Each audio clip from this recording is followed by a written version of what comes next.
Hello po, good morning po sa inyong lahat. Good morning sa ating mga subscribers around the world. Welcome po sa aking YouTube channel. For today's video guys, ibabahagi ko sa inyo yung mga dahilan kung bakit hindi na ako nag-renew. Pero itong mga employer ko guys, gusto nila akong mag-renew para sa kanila. So, pinag-isipan kong mabuti at ipinagdasal ko sa ating Panginoon kung ano yung magiging decision ko. Then, ito yung naging sagot sa aking katanungan kung magre-renew ba ako hindi. So, nung 6 months ako guys, meron pang natitirang 6 months, nagtanong na yung aking mga employer na mag-renew daw ako. Pero ang sabi ko sa kanila is pag-iisipan ko muna, then itatanong ko sa biyenan ko kung kaya niya pang mag-alaga ng bata. So, parang under observation tayo, no? Then, unti-unti guys, parang nagkakaroon sila ng changing attitude. Then, after 4 months, ayun, nag-decide na ako na sabihin sa kanila na hindi na ako magre-renew. At kailangan na ako ng aking mga baby. So, ito yung mga dahilan. Naglagay ako dito ng mga category like number 1 is family related. So, bilang mga nanay tayo guys, na mga nandito sa abroad, hindi tayo panatag kapag nasa malayo tayo.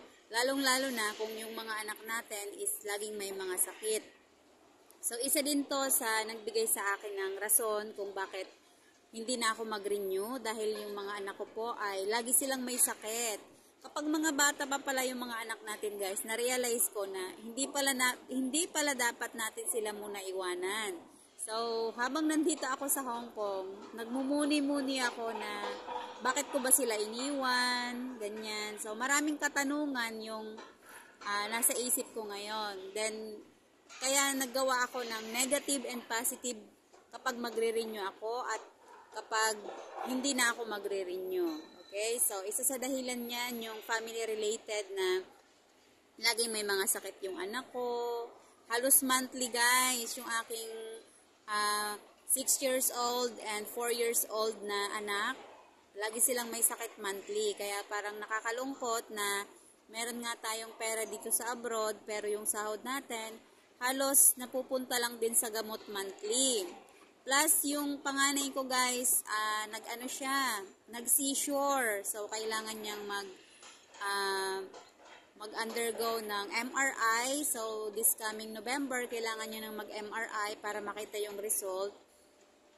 Kasi parang yung tinatawag na epilepsy. Kasi nung baby siya, na-convulsion siya guys. Kaya, sabi ng iba, parang yun yung nag-trigger na ngayon lumalabas yung effect para sa kanya. Masama daw kasi kapag nakakonvulsion yung bata.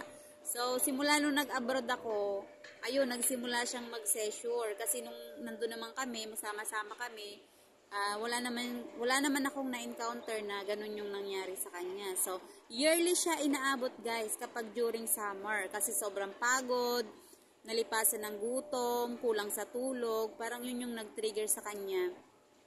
Kaya nagsimula yung pag-session niya. Then, nag-test na rin siya yung parang, yung may nilalagay-lagay sa ulo dito. So, yun nga, may nakita nga na parang merong mababa sa kanyang utak na parang hindi normal. Kaya kailangan niyang MRI. So, ang hirap na nandito tayo sa abroad, tapos ganun yung mga nangyayari sa anak natin. Kaya nag-decide ako na hindi na lang ako mag-renew, ako na lang mag-alaga ng anak ko. Kaya kung hanggat maaari, kung yung mister nyo, kaya niya namang siya yung mag-abroad, mister na lang natin, tayo mga nanay, maiwan na lang tayo sa bahay. Pero iba-iba kasi tayo ng sitwasyon guys. Yung iba is talagang sila lang yung may kakayahan na mag-abroad. For example, yung mister nila ay hindi talaga qualified. Kaya marami tayong mga kababayang mga mami na sila talaga yung mga nag-abroad para sa kanilang pamilya. So ako bilang isang first timer dito sa abroad, ito yung mga na-realize ko na kailangan hindi ko muna dapat sila iniwan. Okay? So, may malaking pera nga tayo dito sa abroad, pero yung mga anak natin, lagi namang nagkakasakit. So, piliin muna natin yung mga anak natin habang maliliit pa sila. Then, merong nag-chat sa akin kung nasaang bansa daw ako, kumusta daw yung trabaho dito. So, kasi yung anak niya din daw lagi may sakit, parang gusto niya ng magkaroon ng financial na support. Ang sabi ko sa kanya is, saka ka na mag-abroad sis, kapag malalaki na yung anak mo. Ngayon, maliliit pa, mas kailangan ka nila compare sa pera. Okay? Then, next is, nilagay ko dito yung work-related. So, syempre, tayong mga DH, nag-observe din naman tayo sa mga employer natin kung okay ba yung trabaho natin. Pinare-renew nila ako, guys. Kasi manganganak na naman si madam. Ang bilis na sunda nung aking alaga. Saktong 1-year-old, nagbuntis na agad. Magdadalawa na. Imagine nyo guys, kapag nandito kayo sa Hong Kong, mararanasan nyo na halos wala kayong pahinga. Isa pa nga lang yung inyong alagang bata. Tapos magiging dalawa. Imagine mo, pag-isipan mo mabuti kung magre-renew ka sa ganyang sitwasyon. Kaya ako sabi ko, hindi na po ako magre-renew. Nagawa na lang din ako ng ibang dahilan. Kasi hindi ko kakayanin mag-alaga ng 2 years old, then newborn, kasi manganganak siya ngayong December Tapos, matatapos ako ng mga February 28. So, sabi ko, pero hindi ko sinabi sa kanila na hindi ko kayang mag-alaga ng 2 bata. So, basta sabi ko, ipa-priority ko muna yung mga anak ko kasi nga, lagi silang may sakit. Okay?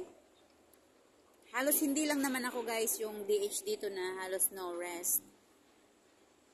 Then, kapag DH ka dito guys, all around talaga yung magiging work obligation mo. Like cooking, taking care of child, lahat yan. Ako except na lang ako sa marketing and ironing. So, all around na tayo. Wala na tayong dyan. Halos wala nang pahinga. Yung iba natatapos ng 12.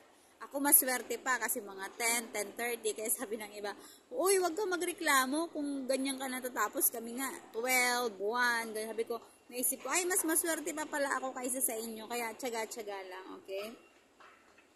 Then, isa din sa parang na-disappoint ako sa kanila, guys, na nung day off ko, nagluto ako ng pagkain. Then, dito kasi puro dito CCTV. So, nasilip nila na kapag magluluto daw ako tuwing day off ko, magpaalam daw ako. Yun naman ang mali ko kasi hindi nga ako nagpaalam.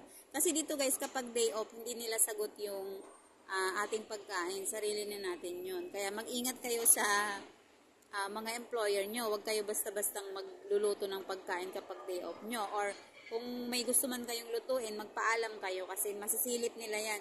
Masilip sila guys, kaya ingat-ingat po tayo. Then, work-related, halos dito nagtatrabaho kami ng 15 to 16 hours para kumita lang ng siguro mga around 1.2 to 1.5 pesos sa pera natin sa Pilipinas. Pero kung kayo may negosyo at kaya nyo naman kumita ng mga 1.5 per day, so no need to go abroad na guys, dyan na lang kayo sa Pilipinas at kasama nyo pa yung family nyo, maalagaan nyo pa yung mga anak nyo, maipagluluto mo pa sila. Kasi namimiss ko yung moment na in the morning, ipagluto ko sila ng pagkain, paliguan ko sila. So, yun yung mga namimiss ko kasi maliliit pa sila guys.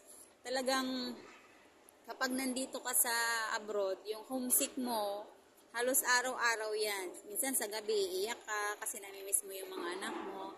Totoo naman na may pera naman talaga dito sa abroad. Pero yung panahon na hindi mo sila nakakasama, yun ang mahirap guys. Then, naging lesson din sa akin itong dumaang bagyong Christine na kahit anong yaman mo, pag dumating yung mga sakuna, kagaya niyan sa mga nature problem, so wala yung yaman mo, walang magagawa. Kahit marami kang pera, wala kang mabibilhan kasi mga nakalubog sa baha. Parang walang halaga yung pera mo sa ganong pagkakataon. Wala kang mabibilhan kahit pagkain. Kasi sa amin sa Bicol guys, ganun yung nangyari. Then, ang daming mga nasayang na bigas, mga lumubog, hindi na mapakinabangan. Then, yung palaya namin, nalubog din sa baha. Buti na lang, kinabukasan, humupa. Then, pinaani agad ng tatay ko. Kaya kahit papano is, napakinabangan namin. Pero merong ibang part ng Bicol na talagang wala, hindi na mapakinabangan kasi lubog pa rin sa tubig. Kasi pag yung palay is nakalubog na sa tubig, babaho na siya guys. Then mangingitim na siya. Lalo't walang init after ng bagyo. Kaya maraming nasayang sa amin sa probinsya. Okay, pagdating naman sa food related. Food related, hindi ako satisfied guys. Meron tayong food allowance.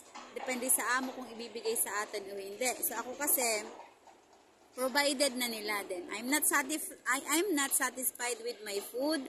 Kasi yung food ko is galing sa company ni sir. Puro siya karne. Hindi ko alam kung paano niluluto. Sa loob ng 2 taon, pinagtsatsagaan ko siyang kainin. Kasi nahihiya din ako na kunin ko yung food allowance ko. Sa fruits, no problem with my fruits. Ang problema ko lang sa pagkain ko is yung pang lunch ko at pang dinner. Kasi, for example, Monday, dala ni sir, then kainin ko siya ng Tuesday for my lunch and for my dinner. Then, yung mga karne, hindi ko alam kung anong klaseng karne. Hindi siya manok, hindi siya baboy. Walang isda, guys. Miss na miss ko na kumain ng isda. Pero walang dinadalang isda si sir, puro mga karne-karne. Minsan tinatapon ko yan kasi hindi ko gusto. Basta kakaiba yung lasa niya na malansa, hindi siya baboy, kaya tapon ko na yan kahit napakarami. Kasi dito meron naman yung food waste recycle, so doon ko dinadala pag hindi ko talaga gusto yung pagkain. Then nagwo-worry din nga ako kasi hindi siya healthy. Mas maganda pang magluto tayo ng food natin kaysa ganyan mga galing sa labas. Kasi hindi natin alam kung paano niluluto galing sa company. Minsan, kakaunti, baka mamaya tira-tira na yun, dinala pa sa akin. Kaya hindi ako okay sa food ko pagdating sa lunch and dinner. Okay, then ang my breakfast ko is, binibigay lang nila ay oatmeal. Ayun, nakakasawa din kumain ng oatmeal sa araw-araw. Okay? So, isa pang naging rason kung bakit nag-decide ako na hindi na rin mag-renew is about sa my self-related. Kasi dito guys, kapag nagtatrabaho ka ng 15 to 16 hours, sobrang sakit talaga ng katawan mo. Yan, sobrang sakit ng likod mo, kung saan-saang may masakit sa'yo, body parts, ganyan, lack of sleep. Dahil syempre, sobrang pag-iisip natin pag may mga sakit mga anak natin, kaya hindi tayo makatulog sa gabi.